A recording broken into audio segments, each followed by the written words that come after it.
Muy buenas tardes, amigas y amigos de la American Chamber of Commerce. Señor licenciado José Guillermo Sosaya, presidente de la American Chamber of Commerce of Mexico y de Kansas City. Señor licenciado Miguel Jáuregui, socio fundador de Jáuregui, Navarrete y Nader. Ingeniera Grace Levlin, presidenta y directora general de General Motors de México. Ingeniero Carlos Paz, presidente de Procter & Gamble. Contador público Javier Soní, socio director de Pricewaterhouse. Ingeniero Carlos Guillermo Wolf, vicepresidente ejecutivo y director de la American Chamber. Muy distinguidos integrantes de la Cámara, amigas y amigos. Quiero decirles que me llena de satisfacción el acompañarlos a todos ustedes, a los directivos, a los socios de la American Chamber of Commerce en esta inauguración de la 10ª Convención Anual, de la 10ª Convención Nacional. Mi más sincero reconocimiento a todas y a todos ustedes, líderes de empresas que han apostado por México a lo largo de 90 años y que durante todo este tiempo han convertido a Estados Unidos y a sus empresas inversionistas en una fuente fundamental de crecimiento económico, de inversión y de empleo en nuestro país. Quiero aprovechar esta ocasión para compartirles algunas ideas sobre la situación actual de nuestra economía y lo que estamos haciendo precisamente para detonar su potencial. El año pasado hablábamos de cómo nuestra economía se recuperaba de la peor crisis financiera mundial en 8 décadas. Hoy, evidentemente, el panorama es totalmente distinto. La economía mexicana avanza bien, avanza por la senda del crecimiento y la generación de empleos, como lo queríamos, y tiene un entorno positivo que no es producto ciertamente de la casualidad, sino que está sustentado en sólidos fundamentos. Como ustedes saben, el año pasado, en el 2010, nuestra economía creció 5.5%. Esto es muy relevante y vale la pena ponerlo en perspectiva. ¿A qué me refiero? Si ustedes recuerdan, los pronósticos de crecimiento para 2010, a principios del año pasado, de muchas firmas, eran una estimación del 2,5% o el 3% quizá para la economía mexicana, y terminamos creciendo más del doble en el 2010. Es relevante también, amigas y amigos, porque se dice fácil, pero es la tasa de crecimiento económico para México más alta en los últimos 10 años y la tercera más alta en los últimos 29 años, es decir, en casi 3 décadas. Al mismo tiempo, algo muy relevante para nosotros, que esta tasa de crecimiento vino acompañada de una fuerte generación de empleo formal en México, particularmente, por cierto, en el sector industrial y de manufacturas. Sumando ya los registros formales del Seguro Social con los del ISSSTE, la cifra neta, es decir, a los nuevos ingresos de trabajadores con cuota obrero patronal pagada, descontado el número de trabajadores con baja o liquidación que se registraron el año pasado, llegamos a la cifra de 852,000 nuevos empleos, que también es la cifra más alta que se tenga registro en México para cualquier año en el sector formal. Es distinto de la tasa de desempleo, ciertamente, que se mide por el INEGI, que se mide además en base a encuestas, que además es una tasa relativamente baja, 5.47 más o menos, que se registró en el mes de enero. Este año, por cierto, también viene creciendo de una manera muy significativa. El empleo, por lo menos hasta el último día de febrero, el empleo nuevo que se había generado en 2011 ya era de 120,000 nuevos puestos de trabajo. ¿Qué fue lo que impulsó estos resultados? Bueno, en gran medida fue el desempeño de las empresas en nuestro país, en gran medida fue el sector manufacturero, exportador, en el que están una gran cantidad de empresas americanas. También en el 2010 alcanzamos un máximo histórico en exportaciones, por ejemplo, una cifra cercana a los 300 billones de dólares, 30% más que en 2009. y la actividad industrial de suyo creció más del 6%, que también, por cierto, fue el mayor crecimiento de la actividad industrial para México desde el año de 1997. Por cierto, quiero compartirles otro dato también muy positivo de crecimiento industrial. Ya como ustedes saben, hoy salió el dato de la tasa de crecimiento industrial de enero. La mejor cifra que se tenía en pronóstico era 5.5. El sector industrial creció 6.6% a tasa de crecimiento anual, nuevamente por encima de todas las expectativas del mercado, con un repunte muy significativo, por cierto, del sector de la construcción. No es un logro menor, pues. El dinamismo de nuestra economía está cimentado en un entorno de estabilidad que los mexicanos hemos construido con un gran esfuerzo a través de los últimos años, entre otras cosas, mediante un manejo responsable de las finanzas públicas. Por ejemplo, tenemos un nivel de déficit fiscal formal de menos del 1% del PIB, pero además, aún agregando la deuda de Pemex, por ejemplo, el déficit fiscal total de México anda alrededor del 2% del PIB, muy por debajo de las cifras de la OCDE, que en promedio tienen pues más o menos 7,5, 8% de déficit. Y lo mismo ocurre con la deuda pública externa de México, que es 30% del PIB contra casi 100% promedio de los países de la OCDE. Yo recuerdo todavía, y me gusta contar esta anécdota, que en los viajes que he hecho, en las reuniones que me he tenido la fortuna de participar en el G20, desde que fue relanzado propiamente con jefes de Estado por primera vez en la ciudad de Washington, todavía con el expresidente Bush, todas las reuniones, sin falta, había una formulación en las conclusiones, una especie de cláusula casi religiosa que solíamos poner y que establecía que había que evitar el neoproteccionismo y las barreras arancelarias o no arancelarias. Y todos firmábamos ahí solemnemente la declaración, e inmediatamente al día siguiente 15 de los 20 países o veintitantos iban y ponían nuevas barreras arancelarias o nuevas barreras no arancelarias. En el caso de México no le hicimos así. En el caso de México, en plena crisis, nuestras tarifas las redujimos de más o menos 12% en promedio a casi 5% en promedio que están ahora. ¿Y qué fue lo que pasó? Contrario a lo que pensaban, pues algunos de que qué miedo y que pobres empresas mexicanas iban a perder competitividad, las empresas mexicanas ganaron competitividad, particularmente las orientadas al sector exportador. ¿Y por qué? Porque tuvieron la oportunidad de acceder a insumos más baratos, mucho más competitivos, de mayor calidad, que aceleraron la competitividad de las empresas mexicanas. No es exacto lo que voy a decir, pero en cierta parte, en alguna perspectiva, si uno observa la cuenta corriente de México, la balanza comercial en particular, es deficitaria hacia muchos estados, hacia muchas naciones, pero es superavitaria hacia muchas otras, particularmente las más relevantes. ¿Y por qué se da esta ecuación? Porque el déficit lo registramos en la importación de insumos y la exportación con alto valor agregado, que le da precisamente fuerza y crecimiento económico a México, la registramos en las exportaciones de productos finales. Una situación clara y netamente competitiva que está registrando el país. Y la otra cosa que recuerdo del G20 es que siempre se planteaba el dilema de que si había que seguir con las políticas expansivas de política fiscal y monetaria o había que construir ya un ajuste en finanzas públicas pasada la crisis, es decir, si se continuaba con una política contracíclica o se formulaba la estrategia de salida, el exit strategy, que se hablaba mucho en el G20. Y siempre de cajón también, se llegaba a la conclusión, no es tiempo de aflojar la política expansiva, vamos a seguirle otro buen rato, etc. Yo recuerdo que iba entonces con el secretario de Hacienda, Agustín Carstens,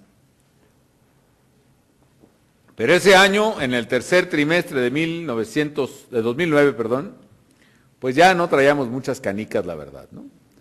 Se nos había caído, pues y la economía se había caído en el primero y segundo trimestre más de 10% de ese año. con lo cual la recaudación se había venido abajo. Y para colmo, como dice el refrán popular, éramos 10 y parió la abuela, ¿no? Para colmo se cayó la producción petrolera en 200,000 barriles diarios de un año a otro en 2009. No teníamos recursos fiscales y sí pudimos haber seguido la ruta de la política expansiva mientras acabábamos de salir de la crisis, como concluyó el resto del grupo. Nosotros dijimos, Diego Agustín, pues ahora sí que de plano se oye muy interesante, pero a nosotros no nos queda de otra sopa, vamos a tener que ajustar y ajustar ahora. Y ajustar ahora significa, evidentemente, pues proponer alzas tributarias que no le gustan a nadie, ni al contribuyente, ni al político que las pone, ¿no? Cerrar gasto público, si recuerdan ustedes, yo propuse cerrar 3 secretarías, algo inédito en México. Liquidamos empresas costosas, Luz y Fuerza, por ejemplo, que le costaba al país 5,000 millones de dólares por año, más la ineficiencia brutal de Luz y Fuerza, que no se había cerrado, pues por 5 poderosas razones, que como se sabe, no me acuerdo las 5, pero se van a imaginar, ¿no? Y finalmente hicimos eso.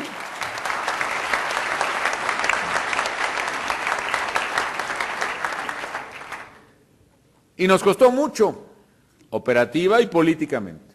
La propia aprobación del gobierno se ajustó severamente, pero había que hacerlo. Sin embargo, ya tiempo después, amigas y amigos, cuando veo lo que pasó a muchos de nuestros compañeros que iban ahí, algunos en el G20 y otros afuera, digo, apenas a tiempo. Y la verdad es que no me hubiera imaginado a México ahora pagando los severísimos ajustes que los mercados forzaron en países como Grecia, en países como Irlanda, como Portugal e incluso como España. Afortunadamente nosotros tomamos un camino de prudencia, de sensatez, y que está pagando réditos ahora la economía mexicana, y qué bueno que así sea. Así que el logro de la economía parte en principio de eso, la responsabilidad fiscal y la responsabilidad en el manejo de las finanzas públicas. Una economía fuerte, una economía sólida, abre mayores oportunidades de crecimiento a las empresas, como las que ustedes representan, y prepara además el terreno para atraer mayor inversión. Tan solo en estos 4 años, en la administración que he tenido el honor de encabezar, han llegado a México casi 90,000 millones de dólares, 40% de ellos, por cierto, casi 40% de origen estadounidense. Y además, del total de inversión extranjera directa captada durante este periodo, más de la mitad corresponde a nuevos proyectos de inversión. Sé que muchas compañías de talla mundial sabrán aprovechar las grandes condiciones que ofrece ahora la economía mexicana. ¿Por qué? Porque México se ha consolidado como un destino competitivo y un destino rentable para la inversión. Hay varios indicadores que así lo manejan, por ejemplo. El índice de costo de manufactura, por ejemplo, de A.T. Kearney en México. México es el 6º país a nivel mundial y el más atractivo de América Latina, precisamente para estos temas. Hay otros indicadores, como por ejemplo el Doing Business Index del Banco Mundial, que se hace año con año. Cuando yo entré a la presidencia de la República, señalaba que México ocupaba el lugar número 73, para hacer negocios a nivel mundial.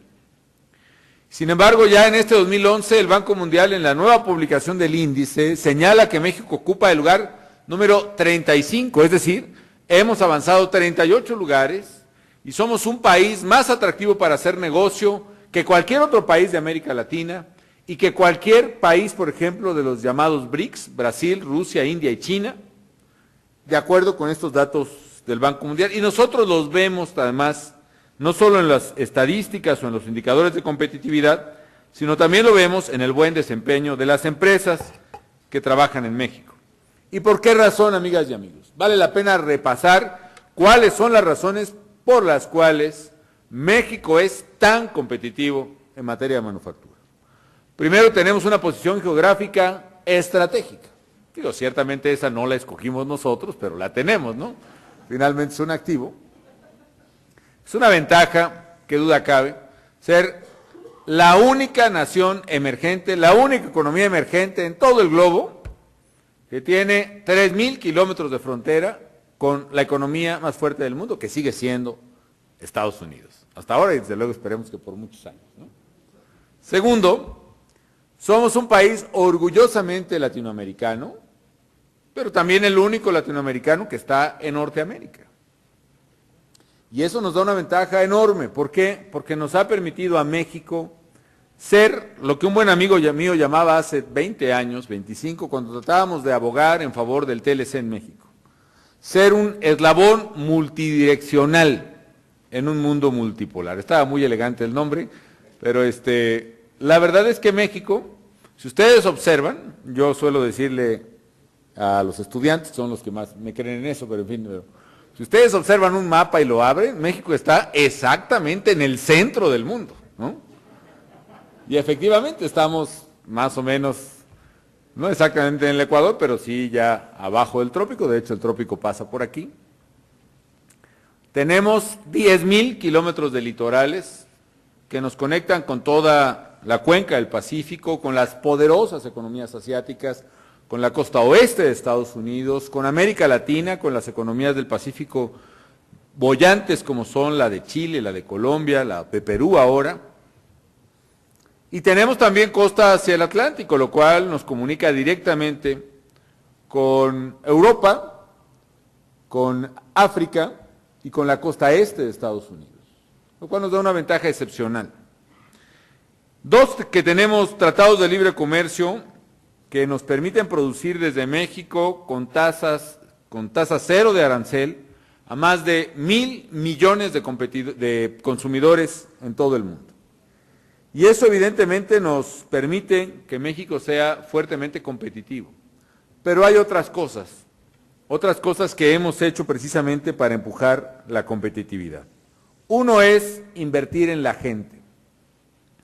Por ejemplo, estamos invirtiendo en educación, en escuelas. No solo en educación básica, por cierto, México llegó el año pasado por primera vez a la cobertura universal de educación primaria. Es decir, hoy en México, para cualquier niña o para cualquier niño en edad escolar primaria, hay un lugar en una escuela pública. O estamos invirtiendo también, por ejemplo, en preparatorias y bachilleratos particularmente técnicos y en universidades. Hicimos en 4 años más de 800 bachilleratos nuevos en México, 90 universidades nuevas, algo inédito en el país, y ampliamos 47 más. ¿Cuál es el resultado pensando solo en este lado del sector productivo? Que hoy en México se están graduando cada año 90,000 ingenieros o técnicos nuevos.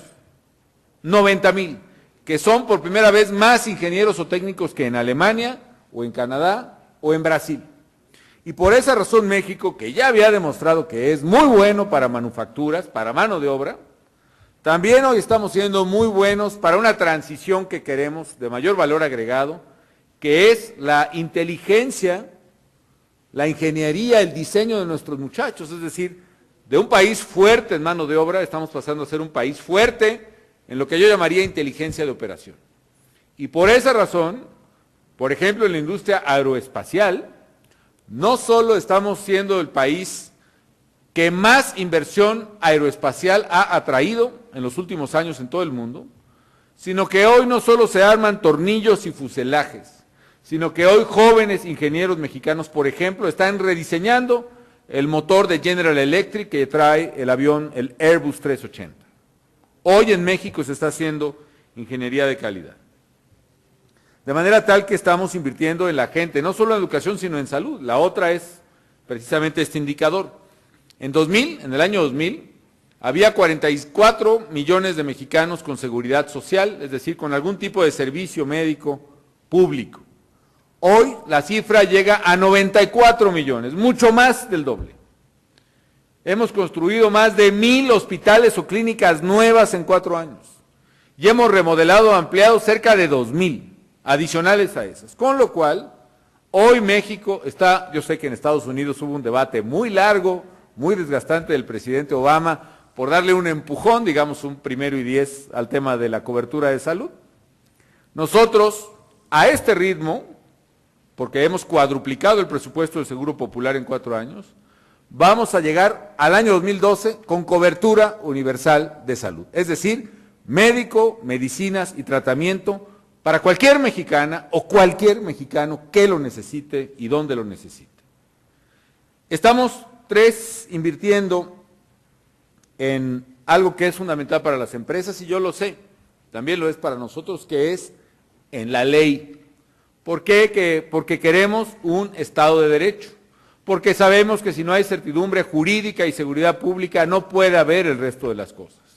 Y por eso estamos rompiendo paradigmas para establecer en México de una buena vez el Estado de Derecho. Rule of law. Eso es lo que queremos para México. Que los derechos estén bien claros para todos, para los que vivimos aquí, para los que invierten aquí.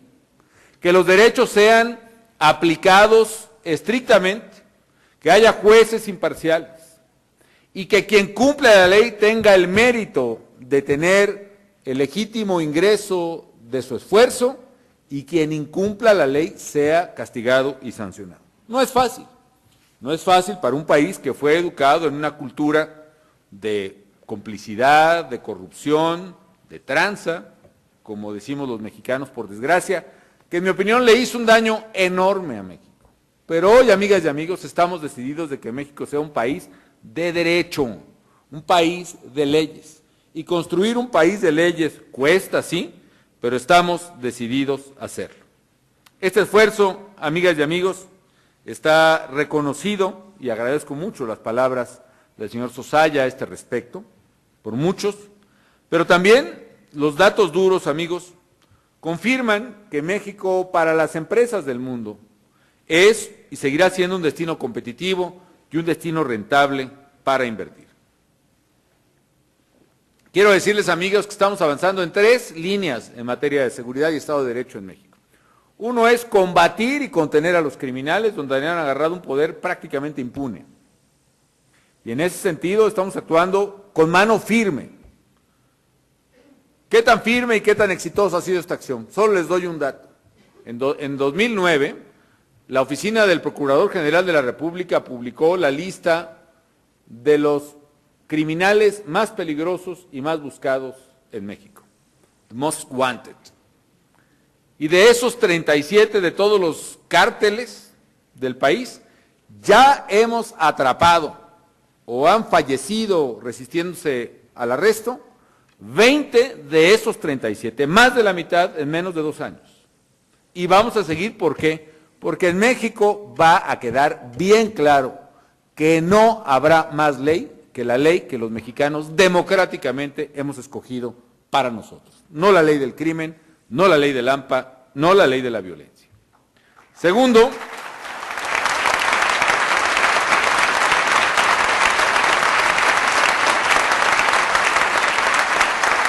estamos construyendo una nueva institucionalidad, nuevas policías, empezando por la federal. Hemos casi sextuplicado el tamaño de la Policía Federal y para eso hemos reclutado agentes jóvenes, egresados de universidades profesionistas, a los que pasamos un riguroso examen de control de confianza, incluyendo polígrafo, para que ingresen a la Policía Federal, a los que capacitamos arduamente y que los hemos dotado de la última tecnología en materia de intercepción y persecución de criminales. Ojalá haya oportunidad de organizar para algunos miembros de la Cámara de Comercio, Estados Unidos, México, una visita al Centro de Inteligencia de la Policía Federal, por ejemplo, ¿no? Yo alguna vez que platicaba con el expresidente Bush también, cuando platicábamos de la iniciativa Mérida, me visto apoyo, entre otras cosas, porque quiero que la policía mexicana tenga verdaderamente la vanguardia en materia de tecnología. Pues, ¿cómo que están pensando? Y tratábamos de describirle. Digo, bueno, presidente, usted ha visto el programa seguramente de 24 horas, ¿no? Con Jack Bauer, ¿no? Sí, bueno, pues nosotros queremos todos los instrumentos, todos, ¿no? Y la verdad es que vamos en ello. Hoy estamos haciendo una policía que verdaderamente es un activo enorme y que es capaz de enfrentar y de derrotar a los delincuentes como lo está haciendo. ¿Qué falta? Queremos que esas capacidades policíacas estén a nivel local. Y no se trata nada más de armar mejor o de dotar más equipo a los policías. Queremos que revisen los estados de la República a sus policías, que les pasen control de confianza empezando por sus comandantes y que verdaderamente en México haya policías confiables. El día que en México tenga 32 policías estatales confiables, bien equipadas, bien armadas, bien veteadas, ese día cambiará radicalmente la seguridad en México. Y tercero, estamos trabajando fuerte en prevención, tratamiento de adicciones, generación de oportunidades, como he dicho, educativas, de salud, de esparcimiento para los jóvenes y los adolescentes en México. ¿Qué duda cabe? Hay una gran expectación y una gran difusión de lo que ocurre en México. Habrá que poner en perspectiva estas cosas, pero sí les puedo decir que siendo alta la tasa de homicidios en México, que debe rondar en el año pasado, pues no sé, 14 homicidios, 15 homicidios por cada 100,000 habitantes, aún así esa tasa es menor que la de muchos países de Centroamérica, salvo el caso de Costa Rica, que tienen incluso indicadores de hasta 70 homicidios por cada 100,000, o de países en el Caribe como Jamaica o Dominicana. Es menor, con todo lo que hizo brillantemente mi amigo el expresidente Uribe en Colombia, es menor que la de Colombia, que tiene una tasa de 38 homicidios por cada 100,000, y, aunque usted no lo crea, como dice Ripley, tenemos una tasa menor de homicidios por cada 100,000 habitantes que Brasil, que tiene 25 homicidios por cada 100,000 habitantes. Y si seguimos con la lista, México tiene una tasa de homicidios, les contaba un buen periodista americano, Peter Greenberg, que está haciendo un buen reportaje sobre México, que me trae además para arriba y para abajo, viendo, ¿no?, desde el sótano de las golondrinas en San Luis hasta las ballenas en Baja California Sur, o buceando en cavernas en los cenotes de Yucatán. Le comentaba a un colega suyo muy agresivo con México, que él no vendría a México porque es muy inseguro. Pues, le contestó Peter Greenberg, bueno, pues habrá que tener cuidado dónde estás, porque aquí en Washington, donde estamos, tiene una tasa de homicidios más alta que en México, ¿no? Y lo mismo Baltimore y Nueva Orleans, y una serie bastante larga, por cierto, que luego pueden consultar. Pero más allá de esta perspectiva, amigas y amigos, ustedes como mujeres y hombres de negocios, cuando escogen un país, lo que observan es precisamente la tendencia y el largo plazo. ¿Y cuál es la tendencia y el largo plazo en esta materia para México? Claramente, señores, este problema lo estamos enfrentando, lo estamos arreglando y se va a solucionar. No será fácil, no será rápido, no lo ha sido, va a costar mucho, nos está costando, pero lo estamos arreglando. Y México será en el futuro, no digo que inmediatamente, pero será en el futuro una verdadera fortaleza en materia de seguridad y en materia de legalidad y Estado de Derecho. Para eso estamos trabajando. No solo para lo inmediato y los mexicanos, sino para el futuro y en el México que queremos.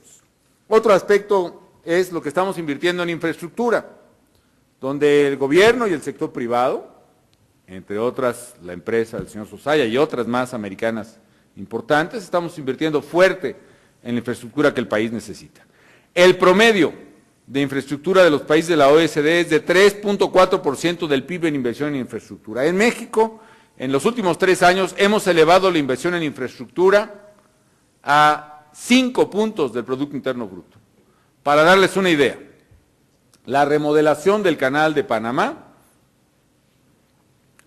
que va a tomar más o menos 50,000 millones de dólares, 50 billones, y que se va a hacer en un plazo de unos 6, 7 años, que va a ser una de las obras enormes de infraestructura en América Latina, ¿qué duda cabe? Bueno, lo que está haciendo Panamá en esos años en el canal, México está invirtiendo hoy anualmente más de 50 billones de dólares en infraestructura.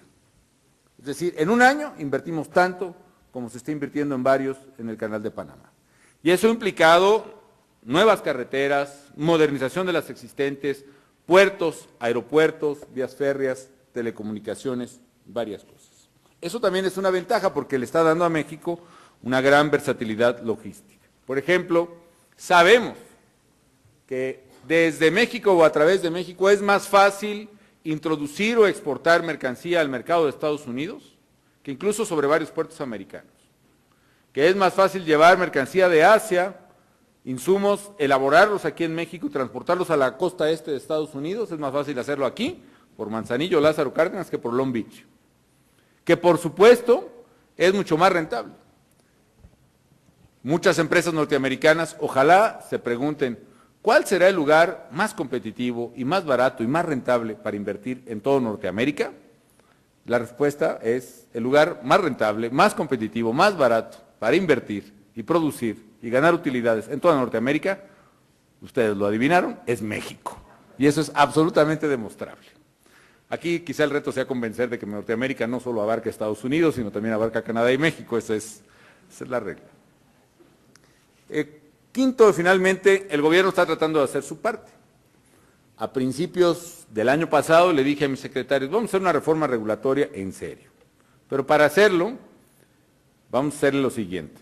Ustedes, como en el éxodo, ¿no?, antes de salir, ¿no?, ustedes pónganse sus sandalias, ustedes tráiganse su equipaje de mano, no más lo que necesiten para trabajar, ¿no? ¿Cuáles son las leyes? ¿Cuáles son las normas? ¿Cuáles son los reglamentos que necesitas para tu oficina, para tu trabajo diario? No trates de inventarte y buscar a los archivos a ver cuál está, porque hay muchas que ni sabemos que existen, ni sabemos quién se las inventó, a lo mejor alguien la puso ahí para proteger algún interés específico, ¿no? Entonces, el año pasado derogamos 15,000 normas, circulares, reglamentos, oficios que nada más estaban estorbando, lo cual constituye el mayor esfuerzo de desregulación que se haya hecho en México en muchísimos años. Tomaba antes meses abrir una empresa, cumplir los trámites federales en México para abrir una empresa. El año pasado, a través del portal tuempresa.gov.mx, hoy en la oficina del notario se puede abrir una nueva empresa cumpliendo los trámites federales en 2 horas. Y eso implica un cambio estructural también que está ayudando a las empresas. Eso se ve reflejado, como he dicho, pues en todos los temas que tienen que ver con la competitividad de México. Finalmente, amigas y amigos, y para concluir, me gusta mucho y felicito verdaderamente al American Chamber el nombre de este congreso, de esta reunión. ¿Cómo promover el enorme potencial que tiene México? Y termino contándoles una anécdota de un empresario mexicano que recibió a un colega de una empresa multinacional, ciertamente no americana, europea, y le decía, oye Mario, va a venir el board de mi empresa a México, y no sé qué decirles de México, man. ¿Qué me recomiendas? ¿Qué me sugieres? Dice, oye amigo, oye, ¿cómo te está yendo en tu empresa? No, pues la verdad muy bien, ¿eh? ¿Cómo te está yendo en tus ventas? No, pues excelente, ¿no? ¿Cómo se ha comportado tus utilidades? Pues la verdad muy bien, nosotros somos los que estamos sacando a la empresa matriz. Pues diles eso, que te está yendo muy bien en México. Y esta pregunta se la pueden hacer cientos o miles de empresas que en México, más allá de lo que se dice del país, saben que aquí está lo que las empresas necesitan: ambiente de negocios, rentabilidad. Y sepan finalmente que la tesis del gobierno de la República es en favor de que haya muchas empresas y que las empresas vengan a hacer lo que las empresas quieren hacer: utilidades para sus socios. Que nosotros queremos que les vaya bien a las empresas y que México tiene todo para ser el sitio rentable, seguro y de largo plazo que toda empresa que quiere crecer o que quiere readaptarse a los nuevos tiempos de la globalidad que vivimos necesita. Y para ello sepan que cuentan en el gobierno federal que yo encabezo con un aliado, porque creo que para que se generen empleos lo que hace falta es inversión. Una sola palabra, la inversión, es la que nos da lo que nosotros estamos buscando. Así que les deseo mucho éxito en esta convención. Les invito a que sigamos trabajando unidos por construir no solo México, sino una América del Norte competitiva, próspera. Y si me permiten, les voy a pedir que me acompañen solemnemente a hacer la declaratoria de inauguración de este evento. Hoy, siendo las 19:35 del lunes 14 de marzo de 2011, declaro formalmente inaugurada la 10ª Convención Nacional de la American Chamber of Commerce. Muchas gracias.